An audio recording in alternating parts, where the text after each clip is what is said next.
Assalamualaikum warahmatullahi wabarakatuh. Saya Rahmerdisa dengan NIM 2030201184. Baiklah, di sini saya akan memaparkan sedikit materi dari makalah yang saya buat yang berjudul tentang penilaian pencapaian kompetensi sikap atau afektif. Baiklah, selamat menyaksikan.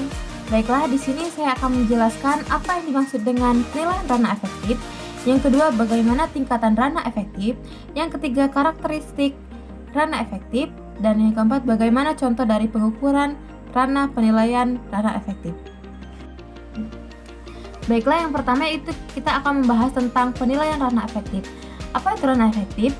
Ranah efektif adalah ranah yang berkaitan dengan sikap atau nilai. Ranah efektif juga mencakup watak perilaku seseorang seperti perasaan, minat, sikap, emosi, dan nilai. Beberapa pakar mengatakan bahwa sikap seseorang dapat diramalkan perubahannya bila seseorang telah memiliki kekuasaan kognitif tingkat tinggi. Kemudian ranah efektif tidak dapat diukur seperti halnya ranah kognitif.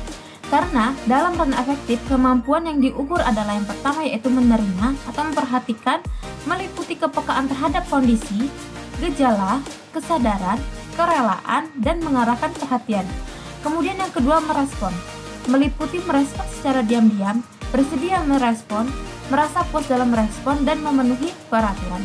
Yang ketiga yaitu menghargai, meliputi suatu nilai, mengutamakan suatu nilai dan komitmen terhadap nilai. Yang keempat yaitu mengorganisasi, meliputi mengkonseptualisasikan nilai, memahami hubungan abstrak, kemudian mengorganisasikan setiap sistem suatu nilai. Kemudian yang terakhir ada karakterisasi, meliputi menyusun berbagai macam sistem nilai menjadi nilai yang mapan dalam dirinya. Kemudian yang kedua yaitu tingkatan ranah efektif. Ranah efektif terbagi menjadi 5 yaitu receiving, responding, following, organization, dan characterization. Yang pertama yaitu tingkat receiving.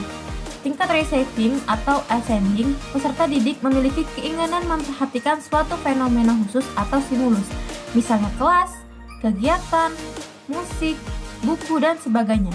Tugas pendidik mengarahkan perhatian peserta didik pada fenomena yang menjadi objek pembelajaran efektif. Terus yang kedua yaitu tingkatan responding. Tingkatan responding merupakan partisipasi aktif peserta didik yaitu sebagai bagian dari pelakunya. Pada tingkatan ini, peserta didik tidak saja memperhatikan fenomena khusus, tetapi ia juga bereaksi. Kemudian yang ketiga yaitu tingkat following. Tingkat following melibatkan penentuan nilai atau keyakinan sikap yang menunjukkan derajat internalisasi dan komitmen. Kemudian yang ketiga yaitu karakteristik afektif. Dia terdapat 5. Yang pertama yaitu sikap, minat, konsep diri, nilai, dan moral. Yang pertama yaitu sikap. Sikap merupakan suatu kecenderungan untuk bertindak secara suka atau tidak suka terhadap suatu objek. Kemudian yang kedua yaitu minat.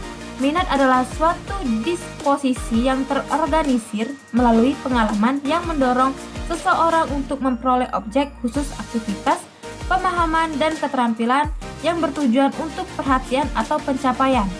Yang ketiga yaitu konsep diri. Konsep diri adalah evaluasi yang dilakukan individu terhadap kemampuan dan kelemahan yang dimiliki.